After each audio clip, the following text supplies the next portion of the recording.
glavna problema Srbije danas? Velika nezaposlenost, nizak natalitet, jako nizak standard, a sve uokvireno Kosovom. Urušenost i okupiranost naših institucija, beda, siromaštvo i nepravda. Šta je najveći dosadašnji uspeh vlade Srbije? To što je držala inflaciju na uzdi. Što je uspela da ubedi građane da je još uvek sve u redu, iako nijedno predizborno obećanje nisu ispunili i što su zemlju doveli na ivicu katastrofe. A najveći neuspeh? Više manje sve su neuspesi, samo su uvijeni u obmane. U suštini je to što pokušavaju da se predstave da su jako dobri jer su ispunili ono što nikad nisu ni obećali. Da ste vi premijer, šta biste prvo promenili? Najpre bi promenila vladu i ministre, a onda bih žestoko stimulisala domaću privredu i poljoprivredu. Ovaj katastrofalni zakon o radu. Ocenite rad aktuelnog saziva Skupštine Srbije ocenom od 1 do 5. 2 minus, zato što je vlast od Skupštine napravila ruglo.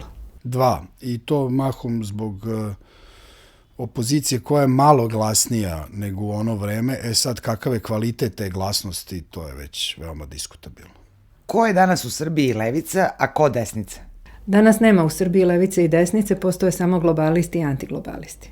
Jedina prava levica u Srbiji je levica Srbije i još neki manji pokreti i sindikati s jedne strane, a desnica svakako Dveri, DSS, ova nova organizacija oko gospođe Sande Rašković-Ivić i Đorđa Vukadinovića. Zašto ste se vi razišli sa svojom matičnom strankom? Zato što je jedan deo stranačkih funkcionera počeo tesnu kolaboraciju sa Srpskom naprednom strankom. Ako nekom i dalje nije jasno zašto, dovoljno je samo da pogleda ko danas vodi tu stranku i u kom pravcu. Koliko van parlamentarna opozicija može da utiče na političke promene? Ne može mnogo, ali ipak može. Vanparlamentarna opozicija, uz par izuzetaka u samom parlamentu, je budućnost i stvaranje nove opozicije upravo sad na delu. Da li na predsjedničkim izborima očekujete kontinuitet ili promenu? Promenu ukoliko pobedi opozicioni kandidat. Predsjednički izbori su važan korak u rušenju ovog režima, demokratskom, mirnom, ali svakako da tek kad čujemo šta je politika, možemo govoriti da li će biti promene. Zašto opozicija ne može da se ujedini oko zajedničkog predsjedničkog kandidata? Zbog sujeta, ali i zbog otrovnog delovanja vlasti.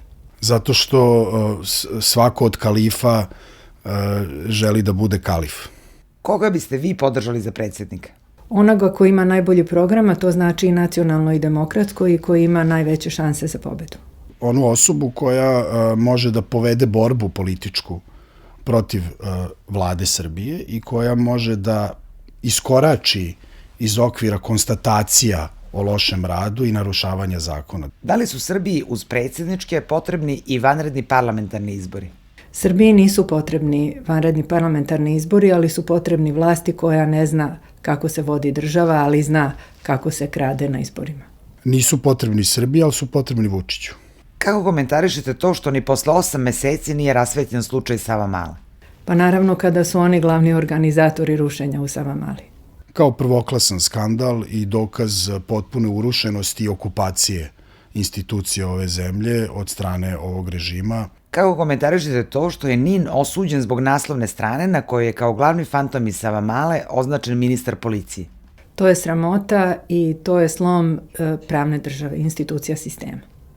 Ocenjujem to kao dokaz da je pravosuđe u rukama ove vlasti. Ocenite slobodu medija u Srbiji na skali od 1 do 5. 2. 1. Da li je Srbija danas bliža Evropskoj uniji ili Rusiji? Podjednako udaljena od oba dve. Ona je bliža samo onome što režimu u tom momentu odgovara, laže i paralaže. Kakve promene očekujete sa dolaskom Donalda Trumpa za predsjednika Amerike? Nadam se da će on poboljšati odnose sa Ruskom federacijom, a to je onda dobro i za Srbiju. Možda će biti nekih promena u odnosima između Vašingtona i Moskve, prvenstveno vezano za Ukrajinu i Bliski istok. Mi smo tu zaista sporedno igralište velikih. Može li Srbija da uđe u Evropsku uniju, a da ne prizna Kosovo? Ne može. Siguran sam da mi ne bismo kao država smeli da prihvatimo takvu dilemu, jer je to dilema koja vas poništava i kao narod, i kao društvo, i kao državu. Šta za vas znači Kosovo? Identitet.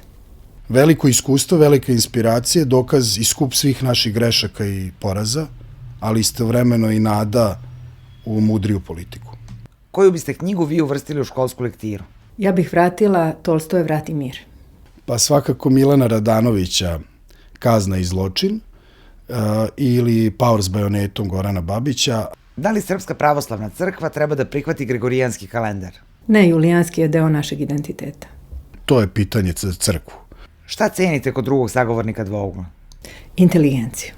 Njenu posvećenost, vrednoću i borbenost koju je pokazala u teškim uslovima. Šta mu zamerate? Pregovore sa Editom Tahiri o Kosovu. Jedino mi je žao što je sa desne strane, nismo na istoj obali. Šta biste mu poručili? Da svoju pamet konstruktivno upotrebi, jer to može. Poručio bi joj sam da uspećemo, opet ćemo biti zajedno u borbi protiv loše vlasti